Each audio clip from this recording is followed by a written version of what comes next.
Yo, how's it going, everybody? Welcome back to the channel and another video for you guys with all the craziness that's happening. Since we've all been in quarantine, we haven't had a lot of news and unveilings and releases of smartphones, and everyone is just kind of in that corner of the room, just kind of scratching away like, when are we going to get something new? And we finally do, and it's just crazy how it went down. Shout out to John Prosser at Front Page Tech. He pretty much called it. So yeah, everyone's got to give that dude his dues. I mean, you know, when he tells us stuff and he's you know, he lets us know that these are from his sources who have been credible. Well, they have been credible sources for him, because you know, we had the OnePlus 8, OnePlus 8 Pro that unveiled. I don't care about the event that they live streamed, and you know, people are complaining how boring it is. Like, that doesn't really matter to me. People really gotta stop caring about things that don't really matter when it comes to releases of smartphones. All right, the smartphone is what everyone's really focused on. So you have the OnePlus 8, the OnePlus 8 Pro, OnePlus 8 being that mid-ranger, I guess, in that field, and then the OnePlus 8 Pro now basically considered a flagship. Some diehard OnePlus fans are upset because it's no longer the flagship killer that it used to be, where we give near flagship specs, but like less than, like, half the price of what a flagship would cost, or a little less than half the price. Now OnePlus 8 Pro is a flagship. Get over it, people. They're eventually going to get to that point, pricing their phones at $1,000. But the OnePlus 8 kind of like still kind of sticks to that moniker of a flagship killer in a way, I guess you can say. More of like a very, very high end mid-range, we'll just call it that. And then right after that, we have the iPhone SE 2020, which, you know what, I kind of figured they were going to call it that. A lot of people upset that it's not called the iPhone 9. People, get over it.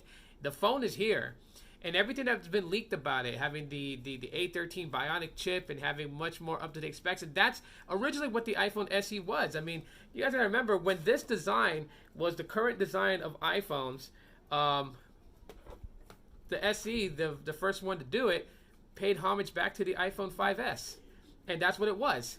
It just brought back, it paid homage to an older form factor of the iPhone. It was to give people that nostalgic feeling, or those people who just liked that design and wasn't happy with the new changes that Apple had made. They had made something with up-to-date specs, but throwback to the older bodies. So that's, you have the iPhone SE 2020, and it's going for like $399. And then we're waiting for the Pixel 4a, which will more likely be unveiled in May, as the one to start it all, the Pixel 3a, was released in May at Google I/O last year. And so since Google I/O is canceled, the Pixel 4a is just going to be an unveiling, or just a release, pre-orders and all that stuff. And we're looking forward to it with all the things that we know about it. Snapdragon 730, 6 gigabytes of RAM, you know, a much near bezel-less display with a hole punch front-facing camera.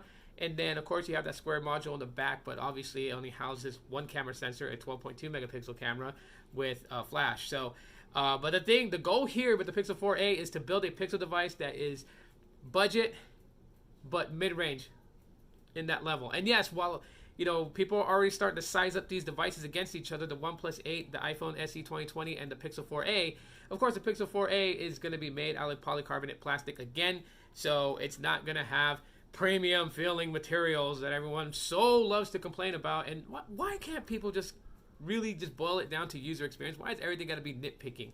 It's got bezels, it's made of plastic, it's this, it's that. But you know what, like, it works, and when you use it, the experience is good. How many times do I hear reviewers talking about it's plastic, it feels cheap, and then 4 months later down the road, it's buttery smooth and it's fast and it's a great solid phone? It's like, you're quick to judge. Forget so much of that. It's a mid-ranger, okay? You know, the OnePlus 8, it's trying to keep to that moniker of flagship killer, while the Pro would be considered a flagship. And you have the iPhone SE 2020, which pays homage to an older form factor that Apple went away from, as to pay like one last hurrah for that. You know, that's what it is, in my opinion. So, yes, interesting enough, these devices, in my opinion, while people are sizing them up, pretty much have a lane for themselves. And that's how I look at it. Like the OnePlus 8. The OnePlus 8 to me is in a lane that is Android and paying homage to the custom ROM era. The era where everybody was rooting their phone and flashing custom ROMs. If you guys remember, the first OnePlus device had Cyanogen mod on it. Oxygen OS wasn't a thing until OnePlus 2.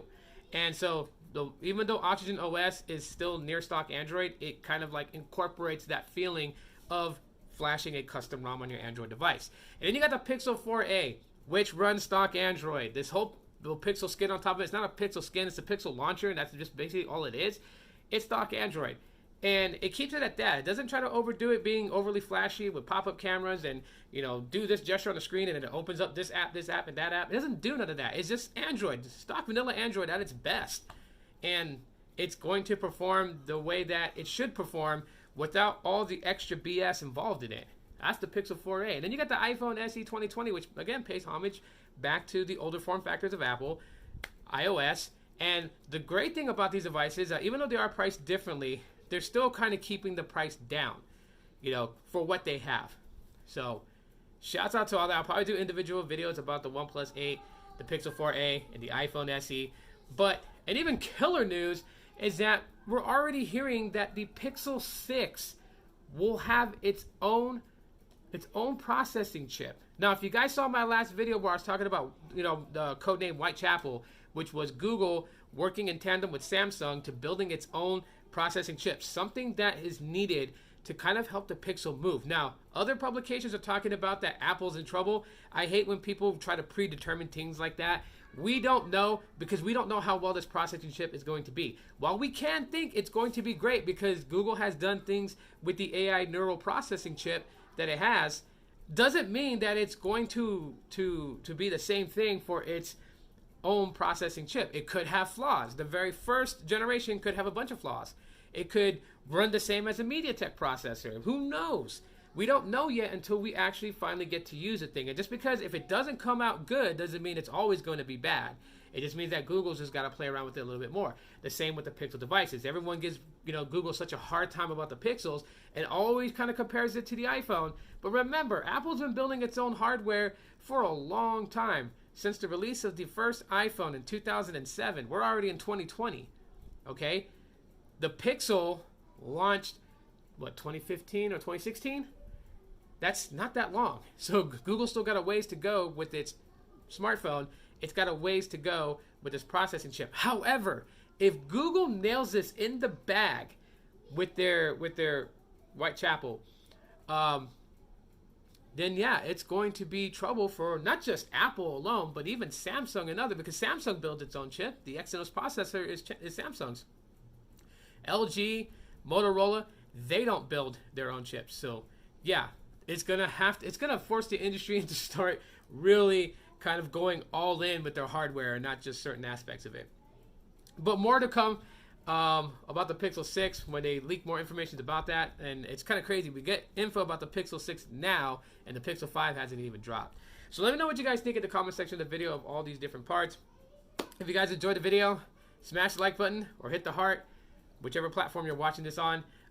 Follow me. I really appreciate that. If you're on YouTube, bell icon to be notified when I upload another video. That's it for right now, guys. Thanks for watching, and as always, aloha.